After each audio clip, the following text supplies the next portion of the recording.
한 주일 동안 평안하셨습니까? 예. 노래 잘하시는 분들은 좋겠어요. 그렇죠?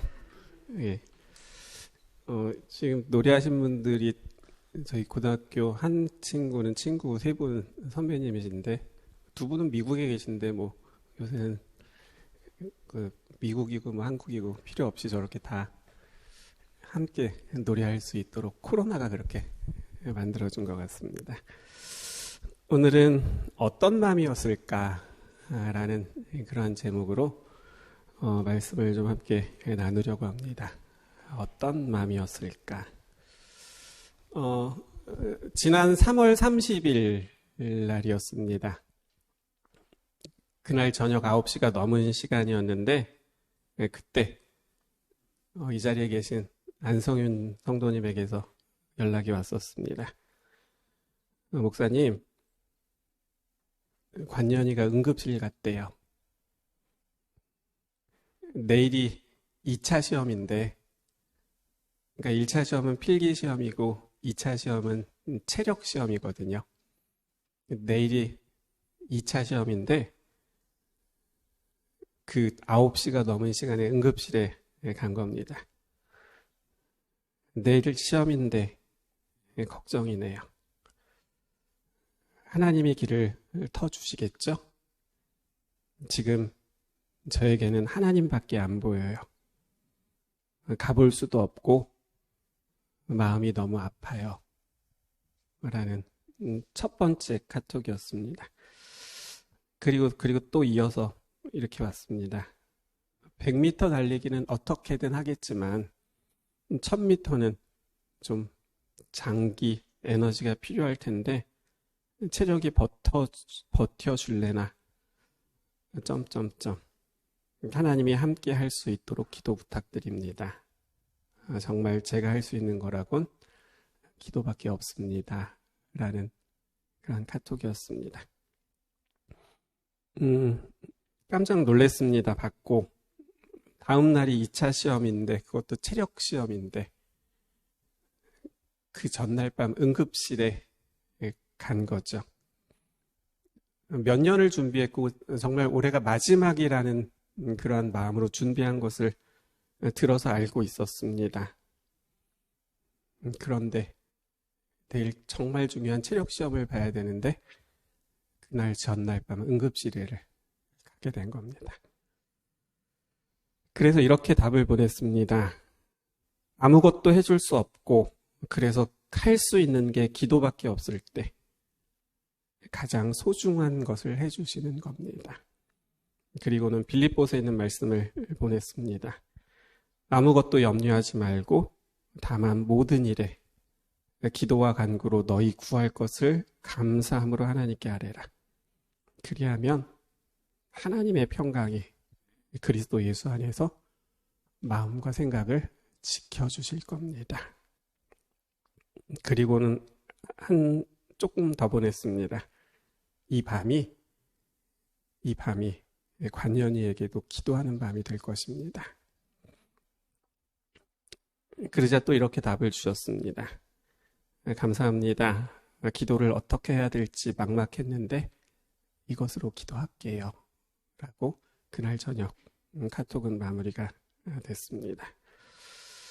그날 좀 늦은 시간이었지만 기억하시는 것처럼 교회 카톡방에다가 제가 소식을 알리고 함께 기도했습니다.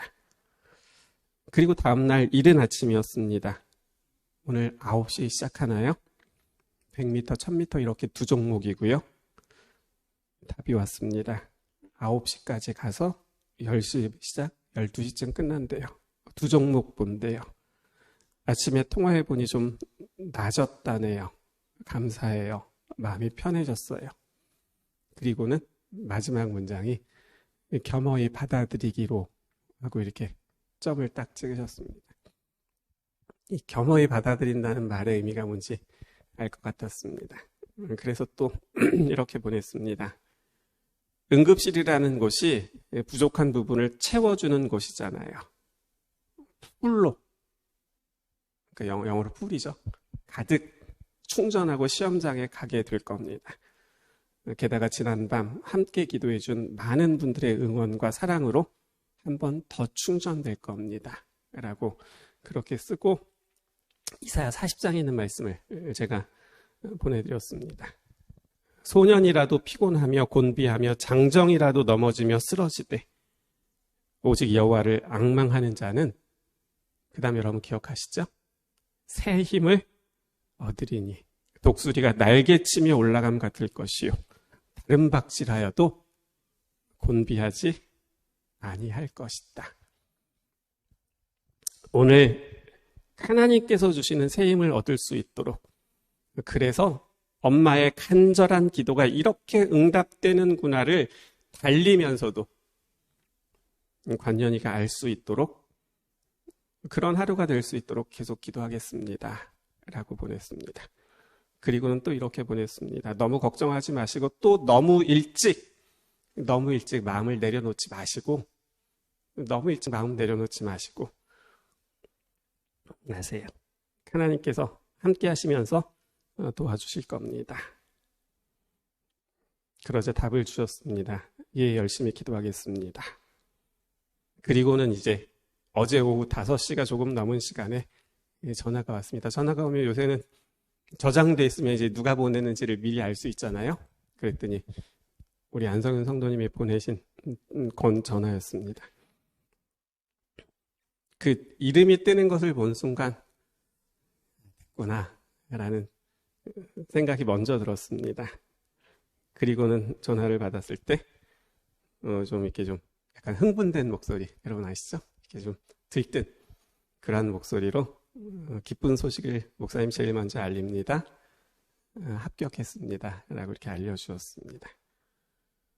그리고는 이제 여러분 어제 기억하시는 것처럼 우리가 함께 카톡방에 또 소식을 나누고 같이 축하하는 시간을 가졌습니다. 그렇게 기쁨으로 축하를 나누고 또 축하해 주시는 그 글들을 제가 이렇게 보고 있으면서 앞서 말씀드렸던 3월 30일 저녁에 있었던 그 기억이 떠올랐던 겁니다. 응급실 갔대요. 내일이 시험인데 내일 아침에 뛰어야 되는데 가볼 수도 없고 마음이 너무 아픕니다. 라는 그때 그 이야기가 기억으로 떠올랐던 거죠. 내일이 시험인데, 그것도 체력 시험인데 오늘 밤 늦게 응급실로 갔다는 소식을 들은 거죠. 게다가 아들이 있는 곳에 가지도 못하는, 갈 수도 없는 상황인 겁니다. 오늘 말씀의 제목이 여기서 나옵니다. 어떤 마음이었을까? 어떤 마음이었을까? 이 어떤 마음이었을까라는 이 한 문장을 우리는, 여러분 아마 가사로 기억하실 겁니다. 그렇죠? 예, 아마 같은 상황은 아니지만 이제 비슷한 경험을 했던, 훨씬 이전에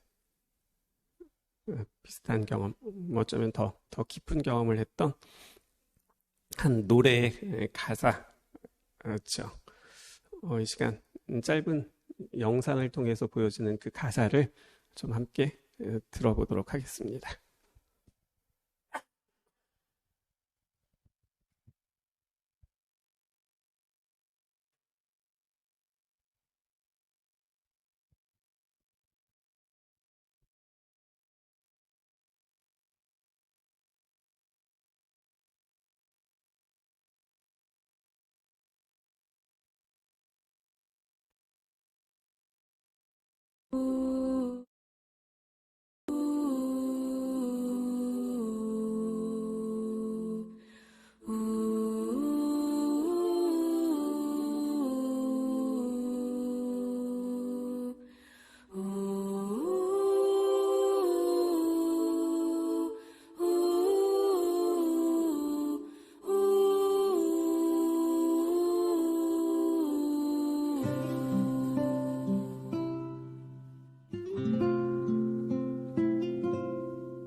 작은 갈대 상자 물이 새지 않도록 역청과 나무 진을 칠하네.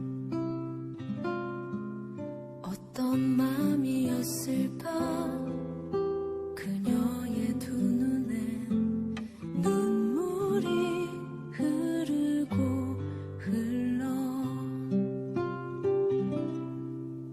동그란 눈으로 엄마를 보고 있는 아이와 입을 맞추고 상자를 덮고 가까이에 띄우며 간절히 기도했겠지. 정처 없이 강물에 흔들흔들 흘러내려가는 그 상자를 보며 눈을 감아도 보이는 아이와 눈을 맞추며 주저앉아 눈물을 흘렸겠지. 너의 삶의 창조인 너의 참 부모이신 하나님 그 손에 너의 삶을 맡긴다. 너의 삶의 창조인 너를 이끄시는 주 하나님 그 손에 너의 삶을 드린다.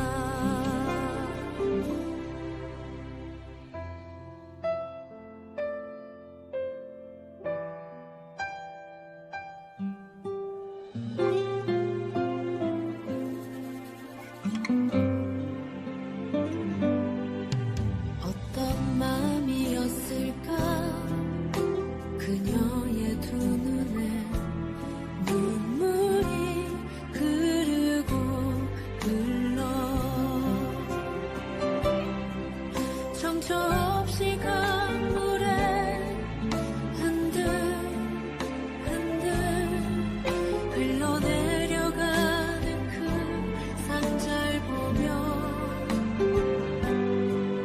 눈을 감아도 보이는 아이와 눈을 맞추며 주저앉아 눈물을 흘렸겠지. 너의 삶의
였을까요?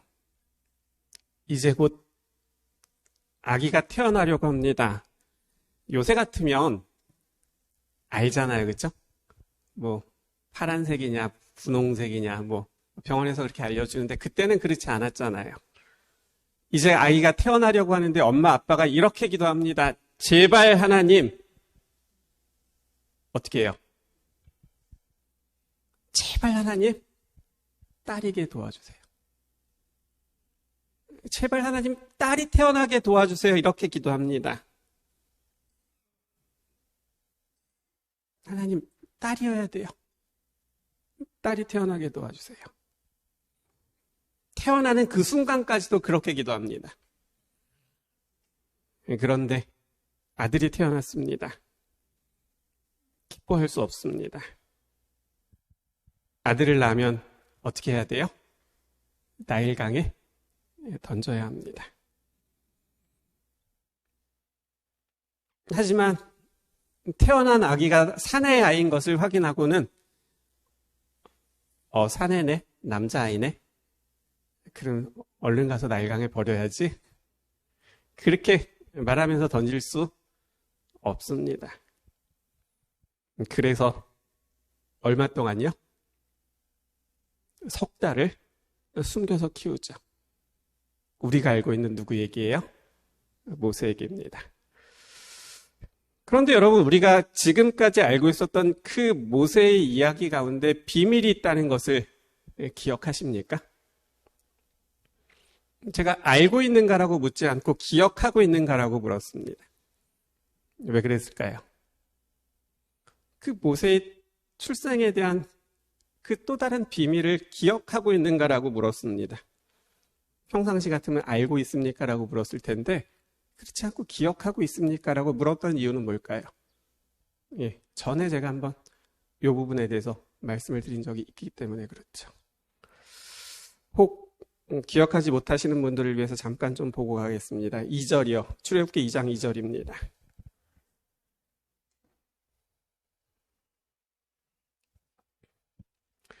출애굽기 2장 2절입니다.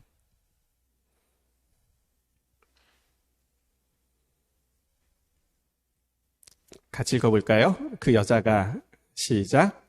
그 여자가 임신하여 아들을 낳으니 그가 잘생긴 것을 보고 석 달 동안 그를 숨겼으나. 여러분은 이 말씀을 어떻게 읽으십니까? 아들을 낳았기 때문에 나일강에 던져야 됩니다.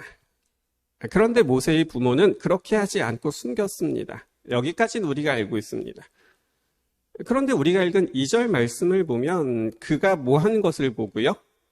잘생긴 것을 보고 석 달 동안 숨겼다고 기록하고 있습니다.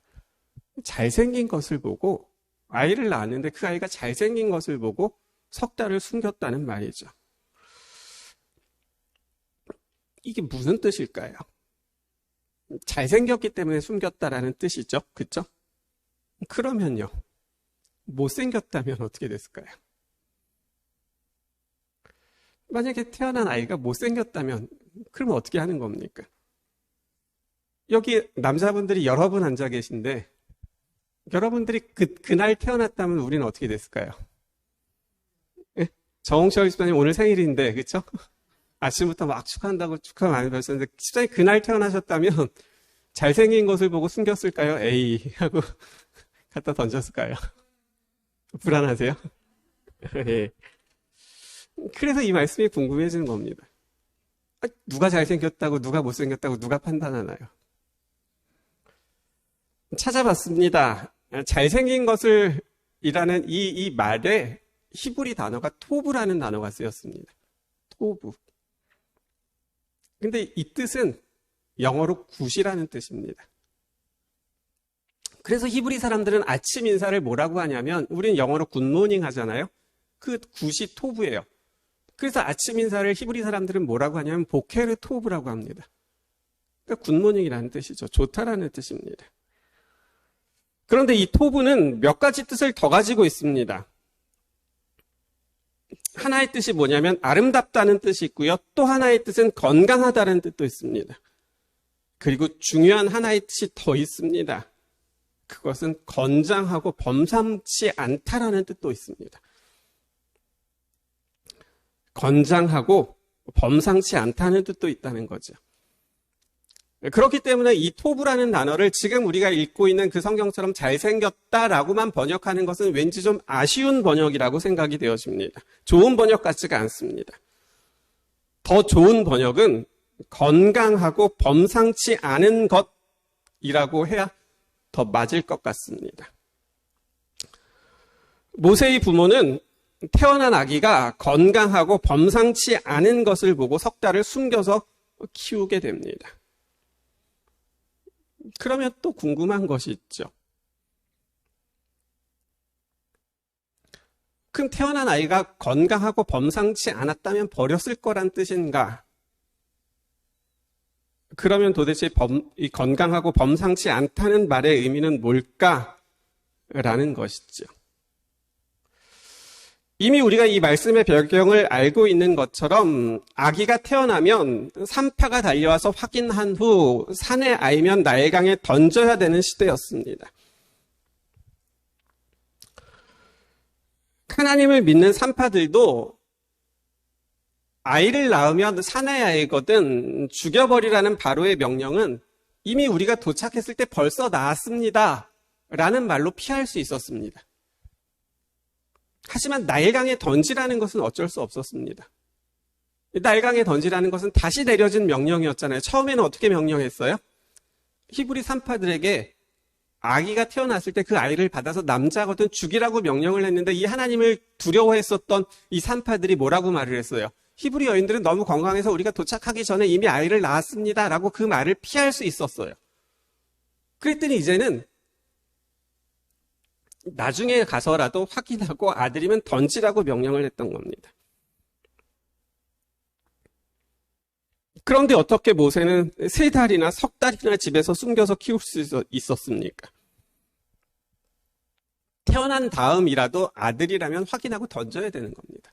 그런데 모세는 석 달을 뭐 했던 거예요? 숨겨서 키웠던 거죠.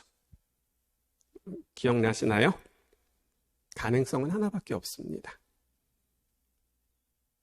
아기가 석 달을 먼저 태어난 겁니다.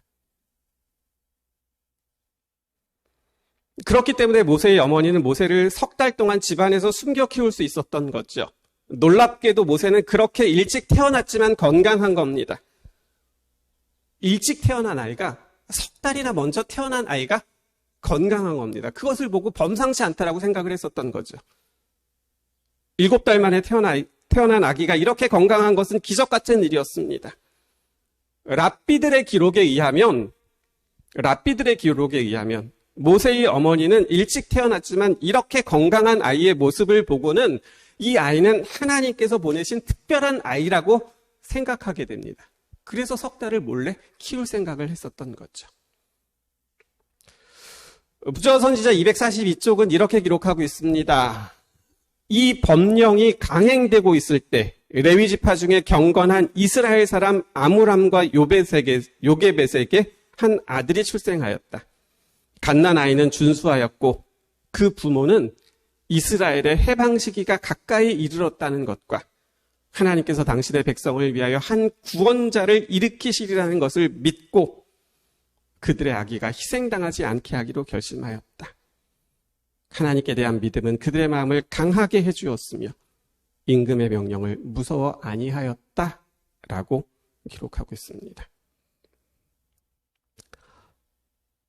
어떤 부모가 아기를 쉽게 나일강에 던질 수 있습니까? 아무도 못합니다. 그런데 안 버릴 수가 없는 겁니다. 그런데 요게벳이 아이를 낳았을 때 일찍 태어난 아기였음에도 불구하고 건강했던 겁니다.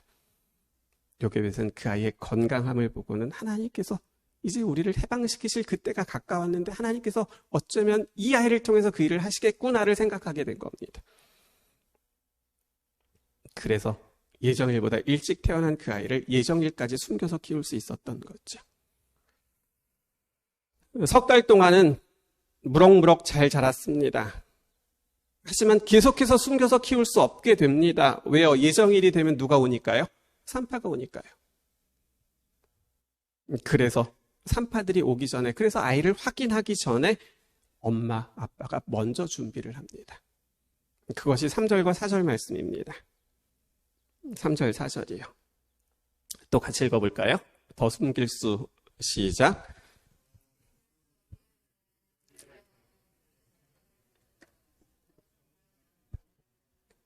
아기를 거기 담아 나일 강가 갈대 사이에 두고 그의 누이가 어떻게 되는지를 알려고 멀리 섰더니.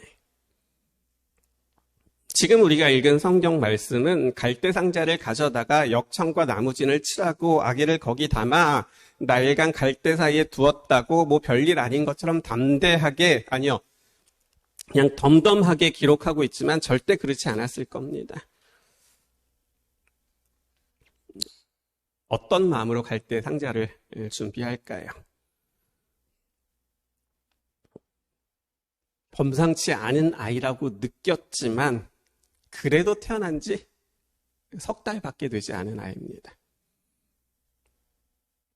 그 아이를 나일강에 던져야 되는 겁니다. 던질 수 없습니다. 그래서 엄마는 갈대로 상자를 만듭니다. 어떤 마음이었을까요? 물이 한 방울이라도 새면 큰일 납니다. 한 방울이라도 새면 큰일 납니다. 그래서 역청과 나무지를 칠하고 또 칠합니다. 그 위로 엄마의 눈물이 계속해서 뚝뚝 떨어집니다. 보이지도 않을 만큼 그 작은 틈새들을 그 엄마의 눈물이 또 메우고 또 메우게 되죠. 그리고는 그 상자에다가 아이를 눕힙니다. 엄마가 그 아이를 갈대 상자 안에 어떻게 놓았을까요?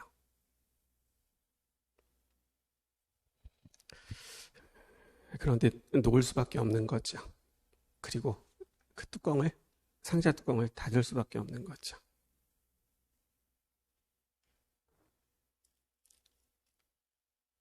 읽은 4절에 보면 누이가 어떻게 되는지 알려고 멀리서 지켜봅니다. 어떻게 되죠? 이제 5절하고 6절 볼게요. 바로의 딸이 목욕하러 나일강으로 내려오고 시녀들은 나일 강가를 거닐 때에 그가 갈대 사이에 상자를 보고 시녀를 보내어 가져다가 열고 그 아기를 보니 아기가 우는지라. 그가 그를 불쌍히 여겨 이르되 이는 히브리 사람의 아기로다. 바로의 딸 공주가 목욕하러 나일강으로 내려옵니다. 갈대 상자를 발견합니다. 상자를 열죠. 그랬더니 누가 있어요? 아기가 있습니다. 그리고 보니 아이가 뭐하고 있어요? 울고 있습니다. 우리가 읽은 6절에 보면 아기라는 단어가 2번 나옵니다. 아기를 보니 아기가 우는지라. 히브리어로 갓난 아기를 엘레트라는 단어를 씁니다. 그래서 공주가 상자를 열어서 아기를 봤을 때는 엘레트라는 단어가 정상적으로 사용되었습니다. 그런데 그 다음에 아기를 보니 아이가 뭐하고 있어요? 울고 있었습니다. 그런데 두 번째 나오는 그 아기는 갓난 아이를 뜻하는 엘레트라는 단어가 사용되지 않았습니다. 나르라는 단어가 사용되었습니다. 그런데 이 나르는 갓난 아기를 말하는 것이 아니라 이제 좀 초등학교도 졸업한, 중학교에서 이제 대학에 가기 전까지, 지금으로 말하면 중고등학생들을 이를 때 사용하는 단어가 나르라는 단어입니다. 그런데 갈대 상자 안에 있는 이 모세를 성경에서는 나르라고 표현하고 있는 것이죠. 3달밖에 되지 않은 아이였습니다. 그래서 공주가 상자를 보고 열었을 때는 갓난아기, 옐레트였습니다. 근데 그 아이가 울고 있는 것을 보고는 옐레트라고 쓰지 않고 뭐라고 썼다는 거예요? 나르라고 썼다는, 큰 아기라는 것이죠. 왜 나르라는 말을 썼을까요? 분명히 주한이보다도 훨씬 어린 아기였는데 주한이한테 어이구 청소년이네 그렇게 말하면 이상하잖아요. 그렇죠? 실수였을까요? 아니면 다른 의미가 있었을까요? 공주가 갈대 상자를 발견합니다. 열어봅니다. 그 안에 아기가 있었습니다. 울고 있었습니다. 그런데요, 나무로 만든 갈대 상자였기 때문에 아이가 울고 있으면 밖에서 들어요, 못 들어요? 들을 수 있습니다. 상자가 있고 상자 안에서 아기가 울고 있으면 상자를 열어보지 않아도 저 안에서 아기가 우는구나라고 알 수 있는 거죠. 그런데요, 지금 우리가 읽은 성경을 보면 공주는 아기가 울고 있는 것을 언제 알았어요? 열어보고 알았습니다. 상자를 봤더니 아기가 있었던 거예요. 그리고 자세히 봤더니 그 아이가 울고 있었던 겁니다. 울고 있는 아이, 왜 몰랐을까요? 그걸 왜 열어보고서야 알았을까요? 어떻게 된 거죠? 그 아기는 갈대 상자 안에서 누워서 울고 있었지만 뭐 했던 거예요? 소리내서 울고 있지 않았던 거예요. 그래서 공주는 모세가 우는 것을 소리로 안 것이 아니라 뭘로 알았냐면 흘러내리는 눈물을 보고 알았던 거죠. 이게 무슨 말일까요? 이스라엘의 최고 랍비였던 메어레우라는 사람이 있었습니다. 이 사람이 이 부분에 대해서 자신의 경험을 가지고 이렇게 설명합니다. 이 메우라우라는 이 아주 최고의 랍비가 왜 모세가 소리내서 울지 못했는지를 자신의 경험을 통해서 이렇게 설명하는 겁니다. 나는 홀로코스트 당시 폴란드의 한 작은 마을에 살고 있었다. 그러니까 이제 독일 군들이 이제 유대인들을 막 찾으면 잡아서 죽이던 그때였던 겁니다. 그때 폴란드의 작은 마을에 살고 있었다. 나치가 언제 들이닥칠지 몰라 조마조마하게 하루를 살고 있었다. 낯선 사람들이 들이닥치면 그는 어머니의 손에 이끌려 다락에 올라가 숨어야 했다. 그때마다 어머니는 아무 말도 하지 못하도록 입을 막았다. 어떤 때는 말을 하지 못하도록 먹을 것을 계속해서 입에 넣어주었다. 얼마 후 어린 나이였지만 숨어있는 것을 들키면 죽는다는 것을 알게 되었다. 그 후로는 나 스스로 숨을 죽이고 숨어 있었었다. 그리고 그는 이렇게 이야기합니다. 나의 이런 경험을 통해서 왜 갓난아기 모세가 소리내어 울지 않고 눈물만 흘렸는지를 알게 되었다고 말합니다. 모세가 태어난 사실이 알려지면 그의 생명이 위험하게 됩니다. 그렇죠? 아기가 울면 그 소리 때문에 아이가 태어난 것을 알게 되고 저 아이가 남자인지 여자인지 확인하고 남자로 확인되면 죽는 겁니다. 아기가 태어난 사실이 알게 되면 생명이 위협한 겁니다. 그래서 모세가 울 때마다 그의 어머니는 어떻게 하는 거예요? 그 아이가 울지 못하도록 온갖 방법을 다 사용하는 거죠. 몇 달 동안이요. 석 달 동안이요. 그러면서 이 아이는 아직 모세라는 이름을 갖기 전에 그 아이는 갓난 아기지만 본능적으로 자기가 소리내어 울면 안 된다는 것을 뭐 하게 된 거예요? 깨닫게 된 거죠. 그래서 울 때도 소리내서 울지 못하고 속으로 울음을 삼키면서 눈물을 흘려야 했던 거죠. 갈대 상자 안에 홀로 들어가 있는 겁니다. 깜깜합니다. 얼마나 두렵고 놀랍겠습니까? 보통 아이라면 세상 떠나갈 듯이 울어댔을 겁니다. 그런데 모세는 그렇게 울 수가 없었던 겁니다. 석 달 동안 그렇게 울면 안 된다는 것을 뭐 한 거예요? 석 달 동안 그거 배운 겁니다. 그래서 소리내서 울지 못하고 눈물만 흘렸던 거죠. 그래서 공주가 상자를 열어서 봤을 때 이 아이는 분명히 뭐였어요? 갓난 아기 옐레티였습니다. 그런데 그 아이가 소리내서 울지 못하고 눈물만 흘리는 모습을 보니까 공주가 뭐 했던 거예요? 그 사정을 알잖아요. 가슴이 아팠던 거죠. 그래서 출애굽기를 썼던 모세는 태어난 지 석 달밖에 되지 않았지만 소리도 내지 울지 못했던 그때 자신의 모습을 옐레트와 나하루로 구분해서 그렇게 기록했었던 것이죠. 석 달밖에 되지 않았지만 그것을 다 이해했던 큰 아이였다라는 표현이었던 겁니다. 성경 주석에는 목욕하러 나온 공주에 대해서 이렇게 설명합니다.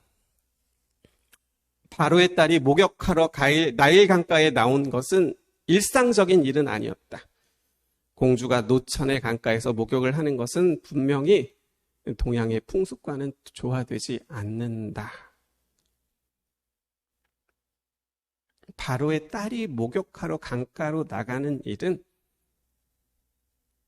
무슨 말인가? 말이 안 된다는 겁니다. 그런 설명이죠. 그것도 공주가 강가에 가서 목욕을 한다는 것은 말이 안 된다는 설명이라는 거죠.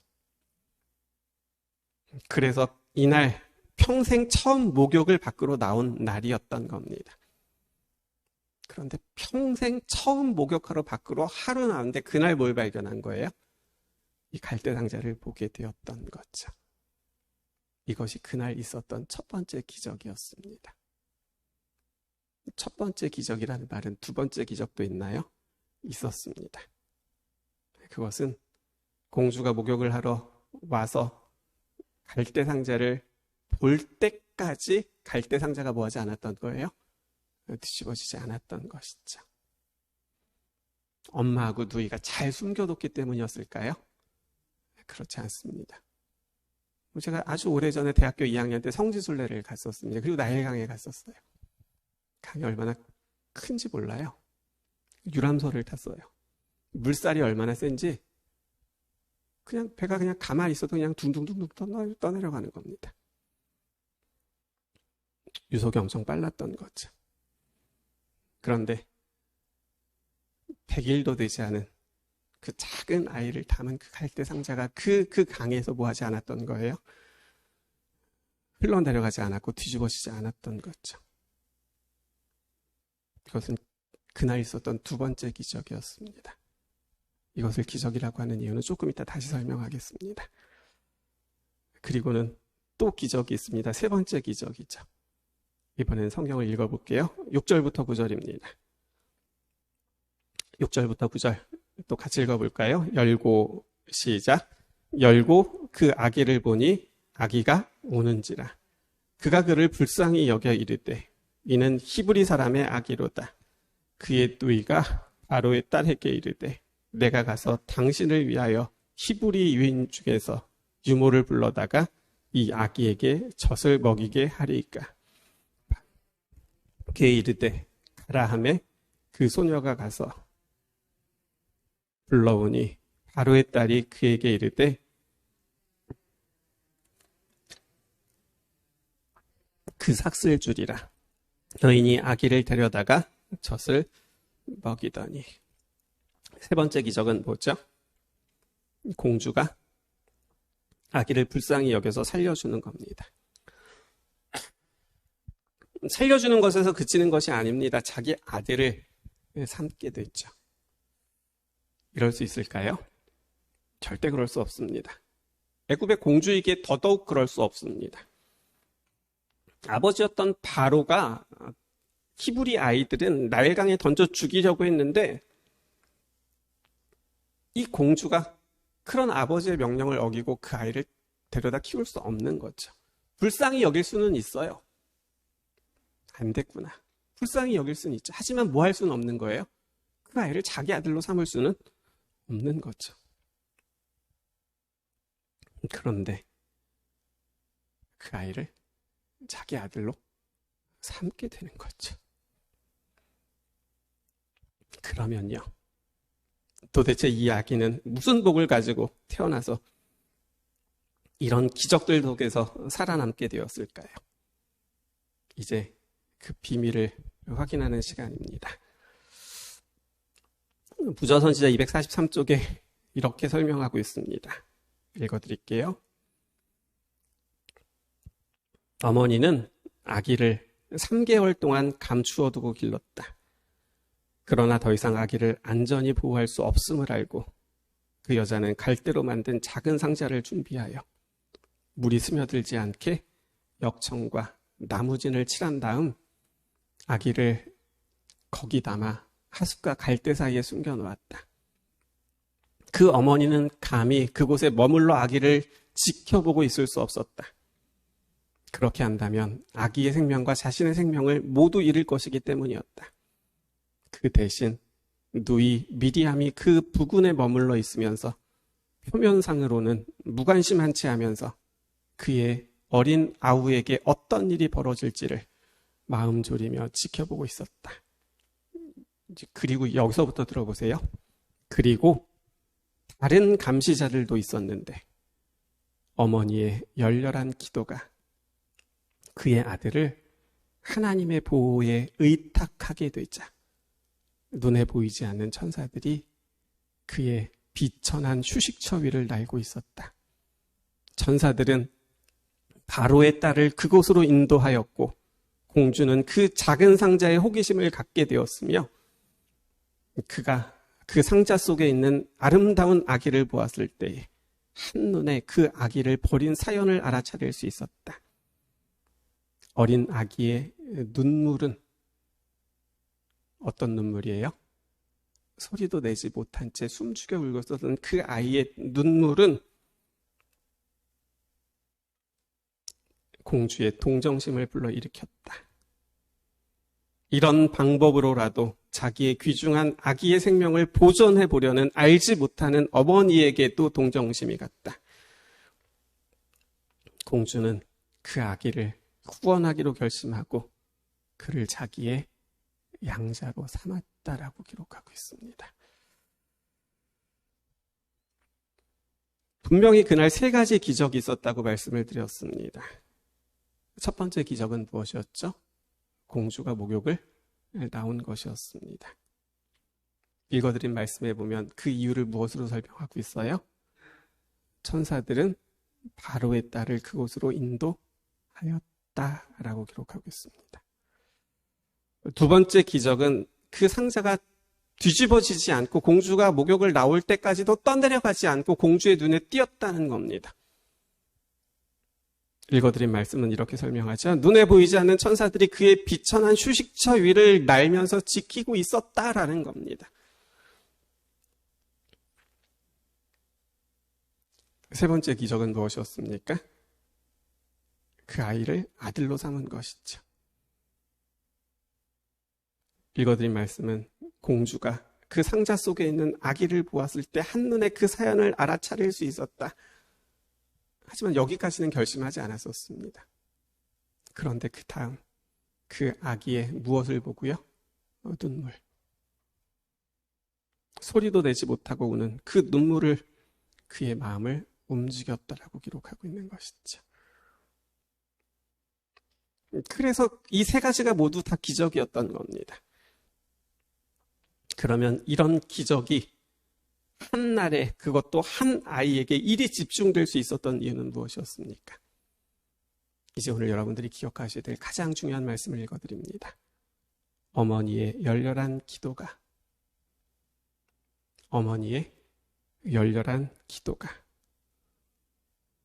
그의 아들을 하나님의 보호에 의탁하게 되자 하나님께서 그 천사들을 보내셨다라고 기록하고 있는 것이죠. 무엇 때문이었어요? 엄마의 기도 때문이었습니다. 자기가 낳은 아들을 자기가 지킬 수 없었을 때 엄마는 그 아들을 하나님의 보호에 눈물로 의탁하게 됩니다. 어떤 마음이었을까? 하나님, 제가 죽어서라도 이 아이를 살릴 수 있다면 제가 100번이고 1000번이고 죽겠지만 그렇게도 하지 못하잖아요. 하나님, 이 아이를 하나님께서 맡아주세요. 하나님께서 보호해 주세요. 엄마가 눈물로 자신의 아들을 하나님의 보호에 의탁하게 되었을 때, 그때 평생 처음 그 공주가 목욕하러 나온 겁니다. 그때 커다란 배도 떠내려가게 했었던 그 나일 강물이 그 작은 상자를 흘러가지 못하게 만들었던 겁니다. 그리고 소리도 내지 못하고 울고 있는 아기를 보고는 아들을 삼게 결심하게 되었던 거죠. 그리고 여기에 플러스 추가, 공주는 그 아이를 누구에게 맡겨요? 친모에게 맡깁니다. 그래서 엄마가 그 아이를 젖을 먹이면서 키울 수 있게 되었던 것이죠. 믿음이 좋은 어머니가 아들을 낳았습니다. 그러니까 신앙하는 가정에서, 특별히 어머니의 믿음이 좋은 가정에서 아이가 태어난 거죠. 엄마는 자기가 낳은 아들이 정말 믿음 가운데서, 신앙 가운데서 자라나기를 기도합니다. 그런데 아들은 그렇지 못했습니다. 아직 고등학교도 졸업하지 못한 한 16살쯤 되었을 때 어떤 여자를 만나서 동거하기 시작합니다. 결혼하지 않았는데 아이까지 낳습니다. 쾌락에 빠집니다. 무신론 철학에 빠지면서 방탕하고 방황하면서 살아갑니다. 엄마가 그 아이를 위해서 할 수 있는 것은 아무것도 없었습니다. 그 아이를 위해서 이 엄마가 할 수 있는 것은 기도였습니다. 아들은 그런 자신의 삶이 만족스러웠을까요? 그렇지 않았습니다. 아들은 이렇게 이야기합니다. 나는 여전히 죄의 노예라고 생각했기 때문에 비참한 가운데 계속 부르짖었다. 왜 나의 끊임없는 이 추한 죄들을 멈추게 하지 않으십니까? 끝나게 하지 않으십니까? 쾌락, 방황, 방탕, 그렇게 살아가고 있으면서도 자신의 삶에 만족하지 못했던 거죠. 자기가 싫었던 겁니다. 그래서 그렇게 부르짖었지만 여전히 멈출 수 없었던 거죠. 그런데 그런 아들을 위해서 엄마는 계속해서 기도하는 거죠. 어떻게 되었을까요? 이 아들이 이런 말을 또 합니다. 그때 어느 날 나는 가까운 집에서, 집 가까운 곳에서 한 어린아이의 노랫소리를 들었다. 듣고 읽어라. 들고 읽어라. 그러니까 어느 날 집 가까이 어디 근처에 있었는데 갑자기 한 아이들이 부르는 노랫소리를 통해서 어떤 가사가 자신의 귀에 꽂히는 겁니다. 들고 읽어라. 듣고 읽어라. 마침 옆에 봤더니 성경책이 있었습니다.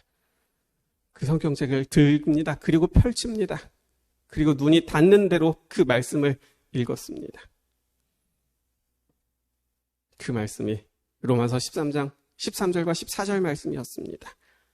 낮에와 같이 단정히 행하고 방탕과 술 취하지 말며 음란과 호색하지 말며 쟁투와 시기하지 말고 주 예수 그리스도로 옷 입고 정욕을 위하여 육신의 일을 도모하지 말라는 말씀이 그의 눈에 보였던 겁니다. 그리고 그 말씀을 읽었던 거죠. 그 말씀을 읽고 또 이렇게 이야기합니다. 나는 더 읽을 필요가 없었다. 왜냐하면 그 문장의 끝에 이르자 그것은 눈 깜짝할 사이에 나의 마음 안에 넘쳐 들어오는 신앙의 빛 같았고 의심의 모든 어둠을 그 말씀이 그날 사라지게 만들었다. 라고 그렇게 말을 합니다.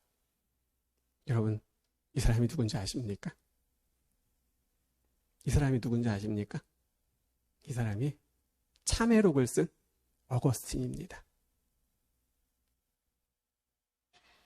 초대교회 사도 바울 이후에 기독교에서 가장 위대한 제자요 목회자였던 어거스틴의 이야기입니다.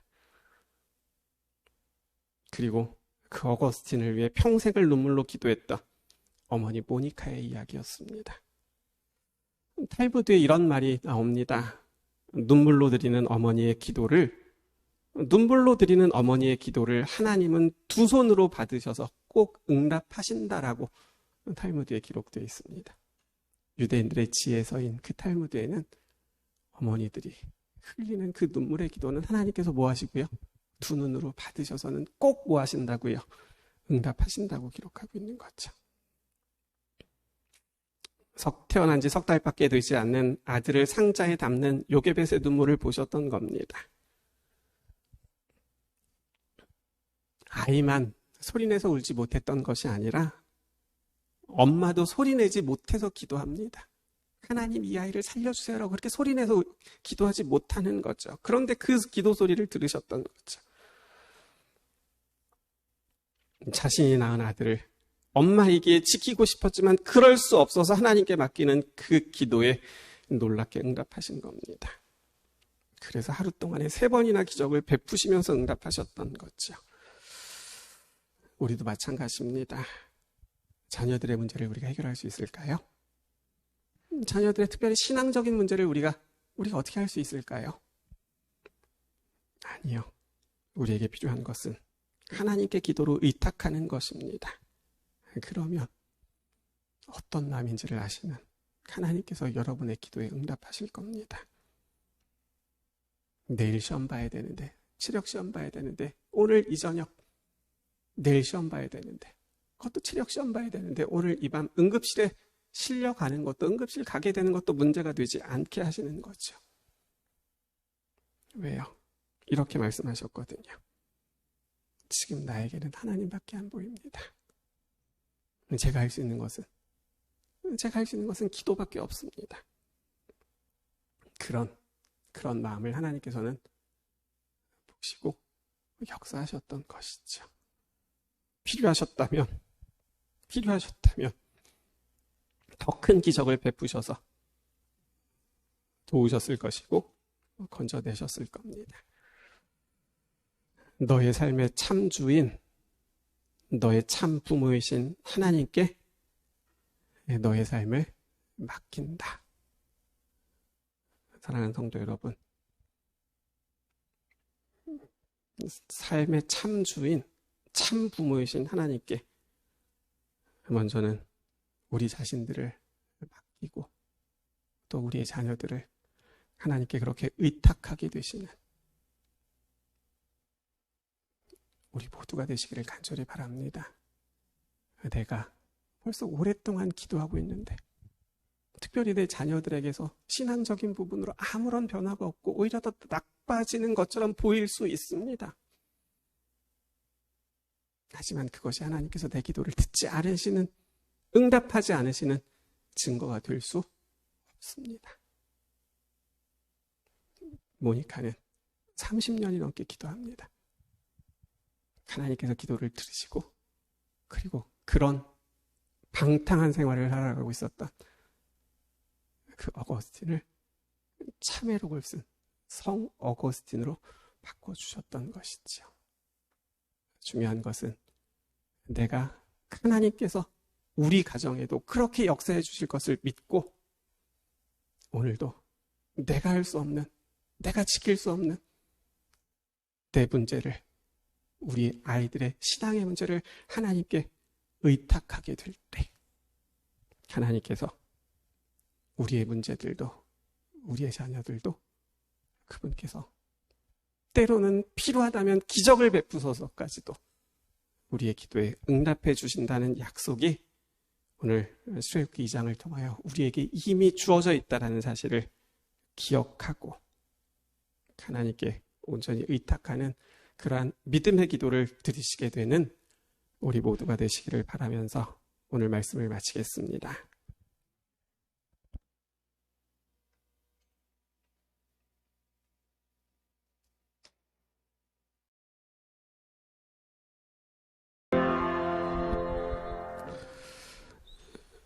할 수 있는 것이 아무것도 없었습니다. 뭐라도 해보고 싶은데